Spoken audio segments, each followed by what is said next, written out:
अस्सलामुअलैकुम एवरीवन। गर्मी के साथ हमें बहुत सारे स्किन के प्रॉब्लम्स जो हैं वो फेस करना पड़ते हैं, जैसे कि एक्नी, स्किन रैश, इसके अलावा मच्छर का काट जाना, पिंपल्स। तो आज की वीडियो में मैं आपके साथ शेयर करूंगी कि कैसे घर में मौजूद चीज़ों के साथ आप इन सब चीज़ों से लड़ सकते हैं और अपने जो मसले हैं उनको हल कर सकते हैं। बड़े ही सिंपल और ईजी वेज़ हैं ये। तो स्टार्ट करते हैं अपनी वीडियो। सबसे पहले मैं बात करूंगी acne problem. Acne problem almost हर लड़की को है। सबसे पहले मैं ये थोड़ा एक्सप्लेन कर दूं, जिन लोगों की ऑयली स्किन होती है उनको एक्नी प्रॉब्लम होती है, जिनकी नॉर्मल या ड्राई स्किन होती है उनको ये प्रॉब्लम नहीं होती। एक्नी के लिए आपने क्या करना है, कोशिश करनी है अपनी स्किन को ऑयल फ्री रखें। उसके लिए हम ये करेंगे कि डेली बेसिस पे आपने 2 दफ़ा लाजमी मुंह धोना है किसी भी अच्छे साबुन या किसी भी फेस वॉश से। कोई भी अच्छा सा ले लें जो आपको सूट करता है। आप अपने किसी डॉक्टर से भी कंसल्ट कर सकते हैं, लेकिन डॉक्टर्स चीज़ों को बहुत ज़्यादा वो कर देते हैं कमर्शलाइज। सो कोई भी अच्छा सा आप ऑयली स्किन के लिए जो भी फेस वॉश हो वो यूज़ कर सकते हैं। उसके साथ आपने फ़ेस वॉश करना है और कोशिश करें फ़ेस ऐसे वॉश करें जैसे आप स्क्रब करें। 1 मिनट हार्डली लगेगा, लेकिन आपकी स्किन से सारा ऑयल एंड डर्ट जो है रिमूव हो जाएगा और जो आपकी एक्नी है वो कंट्रोल होना शुरू हो जाएगी। 2 दफ़ा कर लें, और वैसे भी दिन में अगर किसी भी टाइम आपको लगे कि फ़ेस पे ऑयल आ रहा है तो आप उसको पानी से भी वॉश कर सकते हैं। उसके बाद पानी का इंटेक बहुत ज़्यादा ज़रूरी है। दिन में 2 से 2.5 लीटर पानी आपने लाजमी पीना है। आपकी स्किन बहुत अच्छी हो जाएगी। हमारे बहुत से बॉडी के ऐसे इश्यूज़ होते हैं जो पानी कम पीने से होते हैं। इसके अलावा कोशिश करें अपनी डाइट अच्छी रखें, और ये एक रेमेडी है जो आप अगर कर लेंगे तो काफ़ी हद तक एक्नी जो है ना वो कंट्रोल हो जाएगी। बड़ा आजमाया हुआ नुस्खा है ये मेरे हस्बैंड का, क्योंकि उनकी ऑयली स्किन है और उनको एक्नी का प्रॉब्लम रहता है। तो ये उन्हीं का ट्रीटमेंट है। आजकल भी वो ये कर रहे हैं। आपने लेने हैं जी भुने हुए चने। ये हर स्टोर पे अवेलेबल होते हैं। ऐसे चने ले लें जिसका छिलका ना हो, अगर हो भी तो कोई बात नहीं, घर लाकर उसको उतार भी सकते हैं। भुने हुए चने ले लें आप, और ये बड़े इकनॉमिकल होते हैं। अच्छा, इसमें प्रोटीन, फाइबर और मिनरल्स काफ़ी मिकदार में होते हैं, तो वैसे भी बड़ा ये हेल्थ के लिए अच्छे हैं। उसके अलावा आपने ले लेनी है सौंफ, और साथ में आपने ले लेने हैं बादाम। ये सारी जो चीज़ें हैं ये हेल्थ पॉइंट ऑफ व्यू से भी बहुत अच्छी हैं और स्किन के पॉइंट ऑफ व्यू से भी बहुत अच्छी हैं। सो इन सब चीज़ों को आपने हम वज़न ले लेना है और इनको आपने ग्राइंड कर लेना है। जो सौंफ है वो थोड़ी कम कर लें आप, ठीक है, लेकिन जो बादाम और चने हैं इनको आपने हम वज़न ले लेना है और इनको आपने ग्राइंडर में ग्राइंड कर लेना है, ठीक है। तो ये एक मिक्सचर बन जाएगा। अगर आपको थोड़ा इसका टेस्ट बेटर करना है तो आप इसके अंदर मिश्री भी ऐड कर सकते हैं, लेकिन अगर आप डायबिटिक हैं तो कोशिश करें मिश्री ऐड ना करें। और इस तरह का एक पाउडर फॉर्म में बन जाएगा। ये आपने इस्तेमाल करना है, दिन में 1 दफ़ा खा लें, और तकरीबन हाफ़ जो बाउल होता है सालन वाला छोटा जो होता है जो हम खाते हैं जिसमें, तो आप वो हाफ़ खा लें और आपकी स्किन जो है बहुत अच्छी हो जाएगी। ये वैसे भी इसके बड़े हेल्थ पॉइंट ऑफ व्यू से अगर मैं बात करूँ तो बहुत बेनिफिट्स हैं। सो ये एक चीज़ आपको बहुत अच्छा रखेगी आपकी बॉडी के अंदर। एक तो प्रोटीन, फाइबर एंड मिनरल्स आपको देगी। इसके अलावा ये वैसे भी बहुत अच्छे हैं स्किन के लिए भी और आपकी हेल्थ के लिए भी। अगर आप वेट लॉस के लिए जा रहे हैं तो भी ये बहुत अच्छे हैं, आप उसमें भी खा सकते हैं, क्योंकि चने जो हैं वो 0 कैलोरीज इसमें होती हैं, लेकिन रिच इसकी न्यूट्रिएंट्स होते हैं। उसके बाद रैशेज़। रैशेज़ हर बच्चे का प्रॉब्लम हो जाता है, जो बच्चे बेचारे डायपर्स पहनते हैं, और गर्मियों में तो हो ही सकता है। और इसकी वजह से ये है कि बच्चे बेचारे बहुत रोते हैं, परेशान होते हैं, और उनको बहुत तकलीफ़ हो रही होती है, क्योंकि बता तो वो सक नहीं रहे होते। अब मैं बात करती हूँ रैशेज़ होते कैसे हैं। फ़र्स्ट ऑफ़ ऑल, बॉडी का गीला रहने की वजह से रैशेज़ होते हैं। जब बच्चों को डायरिया होता है तो ऑफ़ कोर्स उनको बार बार हम धो रहे होते हैं, डायपर पहना रहे होते हैं, तो उनकी जो कर्व्स होते हैं बॉडी के या लाइंस होते हैं उसमें पानी रह जाता है, जिसकी वजह से उनको रैशेज़ होते हैं। इसके अलावा अगर बच्चे जीन्स पहनते हैं या बड़े भी जीन्स पहनते हैं, जीन्स जो होती है ना हार्ड होती है, और अगर ये गीली हो जाए, ठीक है, तो इसको आपने फ़ौरन चेंज करना है, ठीक है, वरना आपको रैशेज़ लाजमी होंगे, क्योंकि ये स्किन के साथ रब करती है, स्किन को इरिटेट करेगी, डिस्टर्ब करेगी, जिसकी वजह से रैशेज़ होंगे होंगे। या कोई भी ऐसा हार्ड कपड़ा जो स्किन के साथ लग रहा है, गीला हो गया है और वो आपको रब कर रहा है, तो फिर आपको रैशेज़ होना तो लाजमी हो जाएंगे। उसके लिए आसान हल है सरसों का तेल। सरसों का तेल हर घर में मौजूद होता है, बड़ा ही रीज़नेबल प्राइस पे मिल जाता है, और बड़ा ही होता है हर घर में, क्योंकि मेरा नहीं ख्याल किसी कोई ऐसा घर होगा जिसमें सरसों का तेल ना हो। आपने क्या करना है, सरसों का तेल हाथ में लेना है, और जब बच्चे को डायपर आप चेंज करवा करवा लें या नहला लें, तो फिर आपने इसको सरसों के तेल को हाथ में थोड़ा सा लेना है, उसके अंदर आपने पानी ऐड करना है। कुछ लोग इसको ऐसे करते हैं कि आधा तेल आधा पानी बोतल में डाल के भी रख लेते हैं, लेकिन उसमें से स्मेल पैदा हो जाती है। मैं फ्रेश ही करती हूँ जब भी करती हूँ। ऐसे आप मिक्स कर लें और बच्चे के ग्रोइन एरिया में लगा लें। उससे ये होगा कि बच्चे को एक तो ये इसकी तासीर जो है ठंडी होती है, इसमें बहुत सारे इसके फ़ायदे हैं जो कि जिसकी वजह से रैशेज़ जो हैं ख़त्म हो जाएंगे। उसके बाद जी आ जाता है कॉर्नफ्लोर। कॉर्नफ्लोर खाने में सिर्फ इस्तेमाल नहीं होता, ये स्किन के लिए भी बहुत ज़्यादा अच्छा है इन केस अगर आपको रैशेज़ हुए। रैशेज़ ऑफ कोर्स गीले होने की वजह से होते हैं, तो ये बड़ा ही अच्छा नुस्खा है और मेरा आजमाया हुआ है। अगर आपको रैशेज़ हो रहे हैं तो आप कॉर्नफ्लोर ऊपर वाली जगह जो भी जहाँ पे भी रैशेज़ हैं वहाँ पे कॉर्नफ्लोर लगा लें, तो रैशेज़ यकीनन 2 से 3 दिन में ठीक हो जाएंगे। मैं क्या करती हूँ, मैंने इस तरह की एक बोतल रखी होती है, उसमें मैं डाल लेती हूँ। आगे चल के मैं दिखाऊंगी कि इसका हेड कैसा है। सो आपने कॉर्नफ्लोर इस तरह डाल के रख लें, अपने वॉशरूम में रख लें, अपने रूम में रख लें या फिर अपने किचन में रख लें, कोई इशू नहीं है। और आपने इस तरह की किसी बोतल में डाल के रख लें। इसमें होल्स बने हुए हैं जिसकी वजह से इसका निकलना बहुत आसान है। आपके गीले हाथ भी हों तो आप आसानी से अपनी बॉडी पर इसको छिड़क सकते हैं। इस वजह से मैंने ये बॉटल इस्तेमाल की है, तो बड़ी कन्वीनियंट रहती है। ये देखिए इसका कैप अभी मैं आपको खोल के दिखाती हूँ।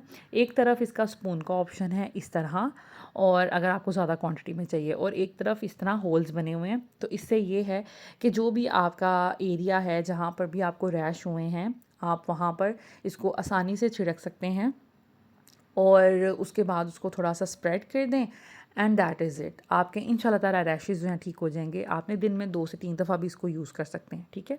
बस ये है कि आपने अपनी जहाँ पे रैशेज़ हुए हैं उस जगह को गीला नहीं रखना, कोशिश करें इसको ड्राई करें। इसके अलावा कोई भी आप रैश क्रीम यूज़ कर सकते हैं। Pseudo cream is my most favourite rash cream. मैंने बहुत सी रैश क्रीम यूज़ की हैं, लेकिन जो ये काम करती है ना, कोई भी काम नहीं करता। मैं इज़ा के टाइम से ये यूज़ कर रही हूँ। उससे पहले मैं ज़ैनब को क्यूटी प्रो यूज़ किया करती थी, वो भी बहुत ज़बरदस्त है। लेकिन वो हर जगह से मिलती नहीं है। ये सूडो क्रीम हर जगह से मिल जाती है, थोड़ी एक्सपेंसिव होती है। ये इतनी सी बोतल मेरा ख्याल है 600 रुपये की आई थी, लेकिन एक तो ये कम क्वांटिटी में लगती है, दूसरा ये कि ये डेफिनेटली 1 से 2 दिन में रैश ख़त्म कर देती है आपके। उसके बाद मॉस्किटो बाइट। अब मच्छर तो बहुत हैं, हर जगह मच्छर हैं, आप जितने मर्ज़ी स्प्रे कर लें नए मच्छर रोज़ आ जाते हैं। और मच्छर जब काटते हैं बड़ों को या बच्चों को, बड़े तो बर्दाश्त कर लेते हैं, बच्चे बर्दाश्त नहीं करते। घंटों रोते रहते हैं कि मच्छर काट गया है, ख़ारिश हो रही है, तो बच्चे बहुत ही परेशान हो जाते हैं। और आजकल के मच्छर तो हैं भी बड़े ही ढीठ किस्म के। खैर, यहाँ पर जी हमने लेना है ऑलिव ऑयल। ऑलिव ऑयल जो है वो एंटी इन्फ्लेमेटरी है और एंटीऑक्सीडेंट्स भी इसके अंदर होते हैं। ये स्किन को ना बहुत अच्छा सूद कर देता है, और जहाँ जहाँ इन्फ्लेमेशन है आपके, जहाँ जहाँ स्वेलिंग है, उसको ख़त्म करता है। तो ये बहुत अच्छी चीज़ है। करना आपने क्या है, कोशिश करें कि जब भी किसी ओपन एरिया में जाएं उससे पहले अपनी बॉडी पे ऑयल लगा लें। अगर आप समझते हैं कि ज़ैतून का तेल थोड़ा थिक होता है या फिर ये थोड़ा गर्म होता है, ऐसा कुछ भी नहीं है। तो अगर आपको नहीं पसंद या आप नहीं लगाना चाहते तो फिर आप सरसों का तो तेल लगा लें। आपने अपनी बॉडी पे इसी तरह स्प्रेड कर लेना है, उसके ऊपर पानी डाल लें। जहाँ जो जो एक्सपोज एरिया हैं, जैसे आप अगर बाहर कपड़े धोने गई हैं, बच्चे बाहर खेलने गए हैं, उनकी टांगों पे बाजुओं पे लगा लें, अपने पाँव पे, अपनी गर्दन पे, अपने हाथों पे लगा लें, तो मच्छर आपको नहीं काटेंगे। उसके अलावा आप ये इस तरह के जो मॉस्किटो रिपेलेंट्स होते हैं ये यूज़ कर सकते हैं। इसमें आपने क्या करना है, जब भी किसी आउटडोर एरिया में आपने जाना है, अगर आप खुद हैं, बच्चे हैं काम करने या खेलने, तो उसमें आप बच्चों की बॉडी पे जगह जगह ये लगा दें। और लगाना इस तरह होता है कि आपने बस स्प्रेड नहीं करना पूरी बॉडी पे, आपने बस एक बाजू अगर है तो उस पर आपने हल्का सा किसी भी जगह लगा देंगे तो मच्छर जो हैं वो दूर रहेंगे। इसी तरह पाँव अगर एक्सपोज है तो पाँव पे लगा दें, किसी भी जगह। इसकी स्मेल इतनी बुरी होती है, वो मच्छरों को अच्छी नहीं लग रही होती, तो मच्छर आपके पास नहीं आएंगे। इन केस मच्छर काट ही गए हैं फिर भी आप ये चीज़ें लगा सकते हैं। और जो तेल है ना वो फिर बहुत काम करता है। अगर मच्छर काट गए हैं तो फिर कोशिश करें आप ऑलिव ऑयल या आप सरसों का तेल भी लगा सकते हैं, लेकिन ऑलिव ऑयल ज़्यादा बेहतर है, क्योंकि इसमें जैसे मैंने बताया कि अगर कहीं पे भी स्वेलिंग हो गई है, कोई चीज़ काट गई है, तो फिर ये काफ़ी हद तक आपको सूद कर देता है और बेहतर कर देता है। इसकी और भी बड़े ही बेनिफिट्स हैं। सो आप ये लगा सकते हैं, बच्चे ज़रा थोड़ी देर के लिए सुकून में आ जाते हैं और फर्दर जो है ना मच्छर नहीं काटते, क्योंकि मुझे ऐसे लगता है कि किसी चीज़ पे ऑयल लगा हो तो मच्छर का काटना थोड़ा मुश्किल हो जाता है। मेरे हस्बैंड तो इस चीज़ पे बिल्कुल भी मानते नहीं, वो कहते हैं ये कोई साइंटिफिक लॉजिक नहीं है। लेकिन खैर कुछ चीज़ें ऐसी होती हैं जो साइंटिफिक लॉजिक तो नहीं होता, लेकिन उसमें लॉजिक तो ज़रूर होता है। खैर, उसके बाद जी बात कर लेते हैं पिंपल्स की। पिंपल्स भी बरसात के मौसम में बहुत निकलते हैं और ये जो पित्त होती है, ओए होए होए, ये तो बहुत परेशान करती है। इसके लिए बहुत ही आसान हल है। आपने क्या करना है, जब आपने शावर ले लिया, ठीक है, दिन में 1 या 2 दफ़ा, जब भी आपको ख़ारिश हो रही है, रैशेज़ हो रहे हैं, आपको पित्त निकल आई है, उसके लिए आपने क्या करना है, सरसों का तेल लेना है। सरसों का तेल जो होता है ये भी बहुत, इसके भी बेनिफिट्स हैं। इसकी एक तो तासीर ठंडी होती है और इसके अलावा इसमें anti fungal, anti viral, anti bacterial properties होती हैं जो कि आपकी स्किन को बड़ा अच्छा रिपेयर करती हैं। आपने क्या करना है, आपने नहाने के बाद अपनी पूरी बॉडी पे सरसों का तेल अप्लाई करें, उसके बाद एक दफ़ा फिर पानी ऊपर डाल लें।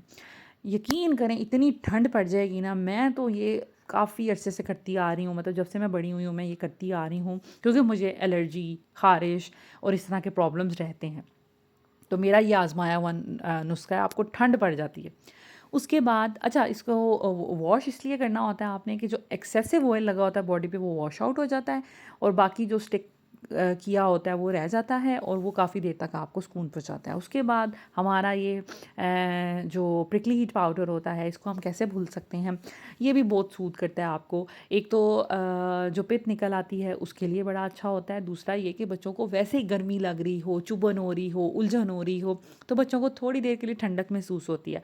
आप चाहें तो प्रिकली हीट पाउडर भी यूज़ कर सकते हैं और अगर नहीं तो प्रिकली हीट क्रीम भी यूज़ कर सकते हैं। पाउडर अगर यूज़ करना है तो कोशिश करें पंखा बंद करके यूज़ करें, बच्चे के मुंह में नहीं जाना चाहिए क्योंकि ये टॉक्सिक हो सकता है, तो इसलिए कोशिश करें कि मुंह में ना जाए, फ़ैन वगैरह बंद करके फिर अप्लाई करें। उसके बाद बरसात के मौसम में जुओं का भी की आमद होती है, क्योंकि सर जो है पसीने की वजह से उसमें नमी आ जाती है और जुएँ जो है ना ऐसी जगहों पे ज़्यादा ग्रो करती हैं। सो आपने क्या करना है, एंटी लाइस शैम्पू कोई भी यूज़ कर लें।